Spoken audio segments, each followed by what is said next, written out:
гаравгонгирӣ яке аз шаклҳои терроризм буда, ҳамчун падидаи даҳшатафканӣ, воҳимапароканӣ ва инсонҳаросӣ маҳз бо разолати ташкилоти террористӣ экстремистии собиқ ҳизби наҳзати исломӣ дар ҷомеаи босуботи пасошӯравии Тоҷикистон барномарезӣ, созмондиҳӣ ва амалӣ шуд.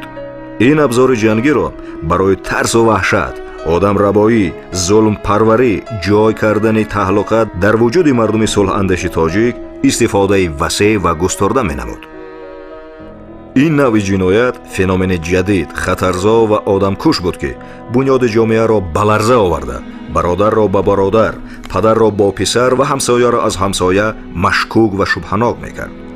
гаравгонгирӣ ба таҷрибаи рӯзмарра, хушоянд ва як омили оддии ҳаёти террористони ҳизбпарвар табдил ёфт.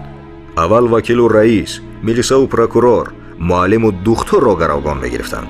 дар навбати дуюм ба ҳарими шахсии хонаводаҳо юриш бурда, духтарҳои ноболиғ, мӯйсафедони заиф ва ҳатто маъюбони ноқисулақлро ба гарав мегирифтанду аз дами теғу шамшер мегузаронданд.